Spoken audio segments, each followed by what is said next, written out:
Hello there. I'm Scotty. You're not. And welcome to the first uh part of Pick 10 Will Ferrell. Yep. And you know what? I feel like this was the perfect movie to start with. Yes, I know I mulliganed it. I didn't want to watch Elf right away. And this I looked it up. This is actually shorter than Elf. So it's 81 minutes. Elf was like 90.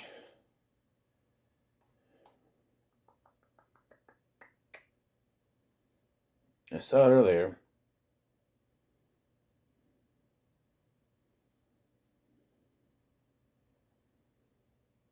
Where did I see it? It is on the desk. The disc is not here.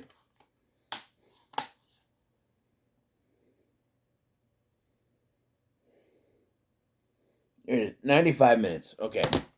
No, this is the better one to start with, cause on a scale of Will Ferrellness, it's dialed way down in this. The worst you get from him is like kind of talking a little bit like this, even though you didn't need to put on a weird accent, because Chris Kattan is speaking normal, but like Will Ferrell felt like he had to talk like this throughout the entire movie. And yes, he is playing the dumb character. And watching this makes me wonder, why didn't Chris Kattan's career blow up like Will Ferrell's? Because Will Ferrell was quote unquote funnier. Chris Kattan is legitimately a good actor. All right? And his career didn't blow up, I think, because someone saw this and think, oh, Will Ferrell's the funny man. He's funny. He's not that funny. Look, I said this before that I think this movie's okay. None of the jokes really hit for me. I get what they were trying to do with the jokes. Sometimes. The only joke that ever kind of made me laugh was at the end. And we'll get to it. But let's go ahead and start talking about the movie. The movie starts with our main characters having a very deep conversation over dinner. Nah, of course it doesn't. How do you think it starts? What is love? Baby, don't hurt me. Don't hurt me. No more. Boom, boom, boom, boom. Yeah. In fact, this whole opening could have been one of their sketches on SNL. If you don't know, this was based on a SNL sketch. Yeah, I didn't see it either. When I remember back in the '90s when this came out, like I seen the sketch. My mom was watching SNL at the time, and the sketch is simply them just standing there, bobbing their heads, trying to dance with women, and they can't. You know, occasionally he has a guest like Sylvester Stallone or the most infamous one, Jim Carrey. But it's just them bobbing their heads and doing weird dancing to the song, which is what this opening is. Only we get dialogue of them bombing very hard at trying to score dates, which is one of the many running jokes of this film is that they don't know how to pick up women, and even when they get women later, they still know how to do it. They are literally in bed with these women, and they're still trying to throw out lines. There's some stupid story they trying to tell at the beginning of this movie about how they apparently ran into Emilio Estevez at a phone booth, a payphone, and they keep repeating it. Like they said it here, I'm like, okay, Emilio Estevez. Then there's one point where they're in line for the Roxbury. By the way, A Night at the Roxbury is I don't understand the title because, well, I guess I kind of do. I just thought about it because it is one night they get into the Roxbury and that's when they meet Mr. Zadir. We'll get to him later, and it changes their lives, I guess. But then the movie kind of just, they had the biggest night of their lives, and then from there it just sort of, it feels like, oh, it has to spiral. One of my big problems with this is that, see, rewatching it now, okay, it goes on at a pretty decent pace, and then at some point when writing the movie, they decided we have to have them split up. Even though it makes no logical sense for them to split up, they just have to. And then for me the film just sort of derails until the end. Yeah. So they're trying to hook up with women. Then they try to go to the Roxbury. They can't get in, but they tried to sort of mooch off of the star of 21 Jump Street, Richard Grieco. You don't know, he played Booker on there, and the short-lived spinoff of Booker. Yeah. Something tells me they tried to get Johnny Depp, and he said, "No, man." He wasn't there yet. But even Johnny Depp in 1995, I think it is, 1995, wasn't messing with that. Although in 1995, Johnny Depp probably could have had a cameo. If it was just a cameo, Richard Grieco pops up 2 more times in this movie. Yeah. And here's the thing. When I first watched this movie way back when, I didn't know who this guy was. I hadn't watched 21 Jump Street yet. They mentioned 21 Jump Street. I'm like, oh, okay. But here's the thing. They're trying to make a big deal about him being a star. He was never a series regular on the show. He was a major recurring character during seasons 3 and 4, I think.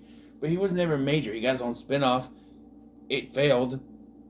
In fact, the whole show failed after Johnny Depp left. Despite the fact that season 5 is actually not that bad. That's when I started watching the show on Heroes and Icons. It's not that bad. I wish there was more of it. I need to talk about 21 Jump Street at one point, because season 5 itself could be its own video.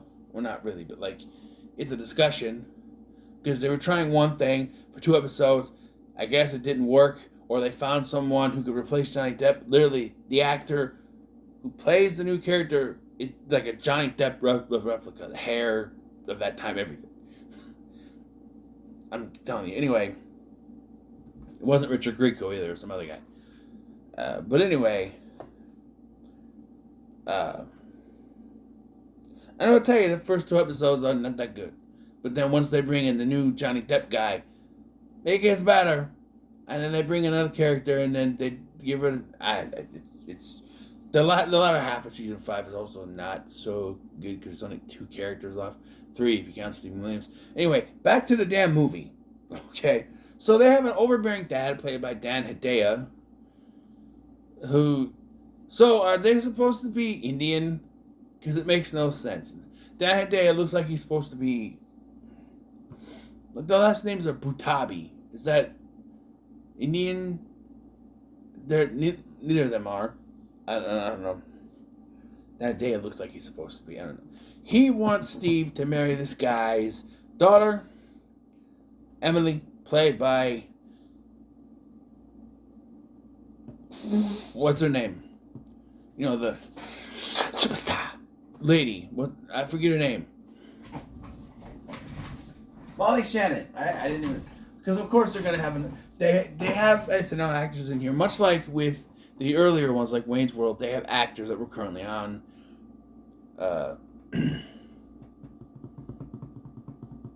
SNL, but not as many. You can see like cameos and I think Wayne's World had Adam Sandler and Chris Farley and but here we have Molly Shannon and Colin Quinn. That's it. I don't know. It seems like maybe there should have more been an SNL ran movie, you know?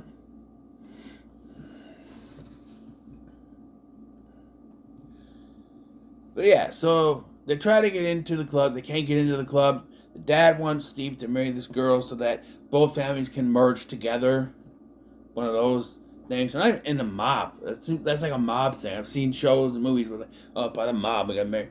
But Steve doesn't want to do that. And they work in his artificial flower shop. Because they have shops for those now. Like, specifically shops for... I don't know. This is 95. Who knows? But, again, the next night, despite that the dad has other plans for them, they go out. He takes away their cell phones and their car, so their mom, played by Lonnie Anderson. I was waiting for a joke where it's like their stepmom or something, but it is legitimately their mom, which I guess explains why they look American. I guess. I don't know. They're supposed to be Indian. I don't know. She gives them uh, the 90s cellular telephone are like this big. You know, the Zach Morris cellular telephone. Yeah, those things. They're supposed to carry them around. And then keys to the van for their flower shop that they gotta drive around. So they once again try to get into Roxbury. They can't. Michael Clark Duncan plays the bouncer here. And he's pretty good for his small role. This is like only like 2-3 scenes that he has. And so they notice someone trying. So they're trying to bribe him, and it works. So they try to bribe him, but it's one of those. How about Mr. And I'm like, don't say Washington. How about Mr. Lincoln? I'm like, okay. He just kind of looks at him like, oh, how about Mr. Lincoln has a friend? I'm like, don't say it, Mr. Washington. Because like Lincoln, I'm like, $5, really? I'm like, Mr. Washington. And his other friend, Mr. Washington. Oh, and another friend, Mr. Washington. I'm like, $8. And they start throwing out some change. I'm like, okay. So it didn't work, so they have to go find an ATM. And they keep stopping every 5 seconds to throw out a... Is that ATM? Is that ATM? Which results in Richard Grieco hitting them with his car. He's in a Ferrari, which according to him makes it illegal to drive on the road. It's a racing car. So if he like goes to court or something, he gets in trouble because a Ferrari is... Is it illegal to drive a Ferrari around? I don't know. So, because he thinks he's going to get in trouble and goes to jail, they mention that they want to get into the Roxbury. So, he brings them there. And that's where they meet Mr. Chaz Palminteri's character, Mr. David? Or something like that. And for me, this is the character that... Yeah, Will Ferrell's not the character that annoys me the most in this movie. Surprise! No, this is the character that does it for me. Because he has one running joke. Did you just touch my ass? He says that constantly. Even when it makes no sense. They're across the room. He says to Steve, you just touch my ass? Well, I'm across the room. How can I do that? Even at the end of the movie, when he shows up again, someone walks in and goes, sir, so-and-so called. They said that all the way across town they couldn't have touched your ass. Every time. I'm like, what are we doing? Oh, by the way, I hope you like that song, But It's Love, because it plays constantly throughout the damn movie. Even though other songs, you know, this is the rhythm of the night. That song. And, where you go, my lovely... Basically every mid-90s dance song, you can hear it in this movie. Right? So here is the turning point. So they talked to this guy, they pitched their idea for a club, an outside club, which in hindsight is a bad idea. What if it rains? But they pitch it, right? Maybe they have a tent or something, I don't know. That never happens, by the way. That could have been the punchline. It starts raining, or maybe this isn't a good idea. What is love? I don't know. But anyway, so they pitch it to him. He loves it. They have a great idea to go to an after party thing at his place. And then everything sort of goes to a halt. The next day, their dad's all pissed at them, saying, you have to do what I say. Doug quits the business. He says he's done. They don't need it. He takes Steve with him, even though Steve is still stupid. He's worrying about the thing. No, don't worry about it. Come on. So they go to the meeting, and because they made Colin Quinn's character drive around for Fluff Whip or whatever the hell it is, with Fluff, whatever. He lies to them and says that, hey, Mr. David was very drunk. He doesn't even remember you guys. Get out of here and let security take them away. Because they go in there, and again, I think this is supposed to be a joke because they can't get their names on the list. That's the whole thing, is that everywhere they go, their name's on the list. So they're going, hey, Mr. We can talk to Mr. David, or whatever his name is. He's like, what's your name? Steve and Doug Butabi, your name's on the list. Because apparently, and this makes no sense later in the film, trust me, because they say their names, say, oh, you're not on the list. And apparently this is supposed to mean that he doesn't remember their names. Remember that for later. And this is where the movie makes a steep... Because after this, Doug's had enough, and we have basically a third act breakup halfway through the movie, where he basically tells Steve to piss off, and he's done, because everything has failed, and he's blaming Steve for it, I guess. I don't know. They have an argument, they split up, and... yeah, so then Steve begins to go for what his dad says and marry Emily. And we find that Emily is the biggest bitch in the world. And at first when I saw it, I'm like, really? Molly Shannon? You had this girl who played Molly Shannon? And then we see exactly what character she is. She's taken over his life. She discovers that sex can be used to get what she wants. Basically. Because, like, okay, first of all, they meet these two girls at the club the same night they meet Mr. David, right? And they realize that they're not rich. They thought they were rich. And that's when they have sex. This is where they decide that we're going to have the joke that they don't know what to do with women. They're trying so hard to get women, they don't know what to do when they get them.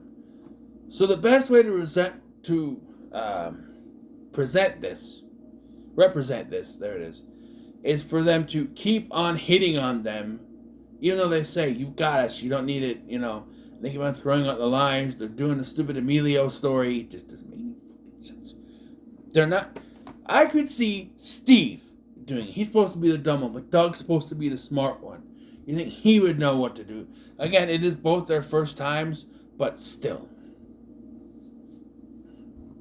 I wasn't that awkward on my first time. Trust me. Trust me. So yeah, then it's the next day. The girls break up with them. Then they split their ways. And Steve starts going with Emily. And by the way, there's also this character named Craig, who is like their personal trainer guy, and their friend played by Lachlan Monroe. He's somewhat important. He begins hanging around with either of them, really. But like mostly Steve, as they go to clubs and stuff. And yeah.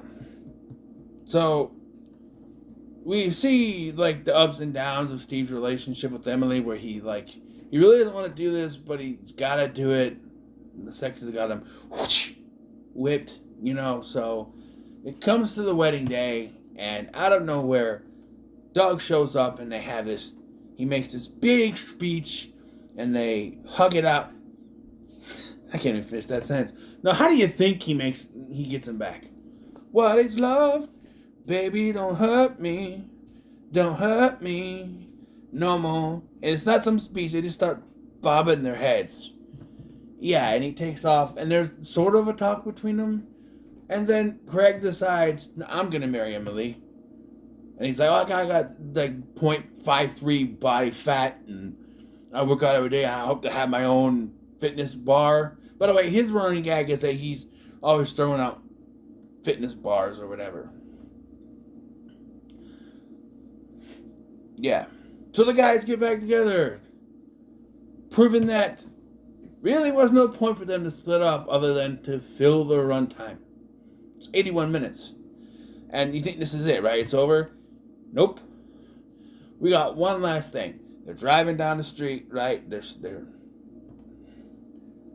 I think they're back in the car now, but they're driving down the street and they see an outdoor club, which, how long was it from the time they met Mr. David till now?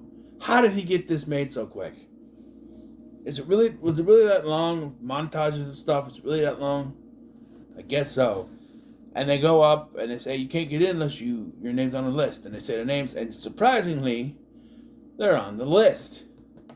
Even though it makes no sense because Mr. David did not know their names. Couldn't remember their names, which is why they weren't on the list to get in to see him.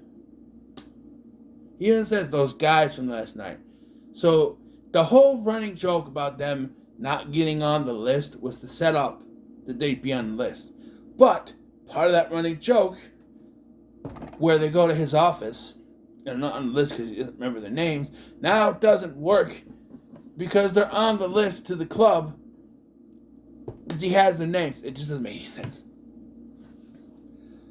And yeah, they get in, and they meet with him, and they got a club, And okay, so there's other running jokes. At the beginning, there's a lady cop that stops them and gives Steve a ticket. Despite the fact, let's talk about this. Steve's the dumb one, yet he's the one that's driving everywhere.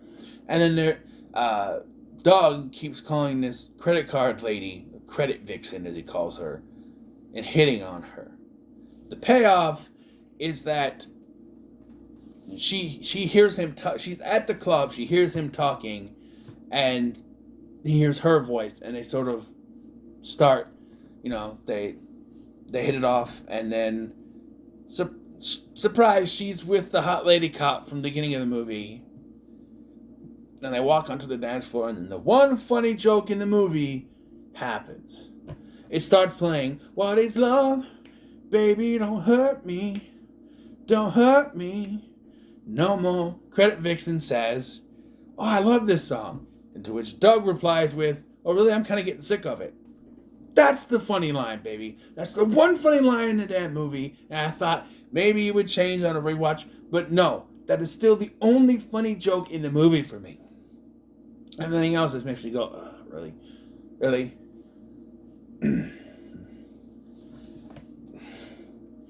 Yeah, and there it is. That's the movie. I guarantee you this might be this was an easy one to start with. Because it's not heavy on the Will Ferrellness. I think maybe it was after. Like I said, his SNL stuff is good. I think after that, for some reason, his volume button broke. And he never fixed it. Because here he's fine. He's SNL quality. But we all know that it doesn't stay that way, unfortunately. But I'm going to have to give this a very high middle of the road. It's not bad. It's not bad. It's one that I could return to, put on in the background while I'm doing stuff, sure. It's probably the least offended I'm going to be by Will Ferrell. There's still not a lot of funny jokes to me, but it's fine, So, yeah, let's go ahead and roll the dice again. Grab it. 5. Number 5. Baby, don't hurt me. Don't hurt me no more. Give me Bewitched. 1, 2, 3, 4, 5. 5. Give me Bewitched already. I want to get it out of the way. Well, it's not Bewitched. It's actually The Other Guys. That's right, The Other Guys. Part of the 3 film. My nose is damn itchy. I shaved my head today, so it's like gonna be more itchy. One of the 3 film collection. It goes in the middle.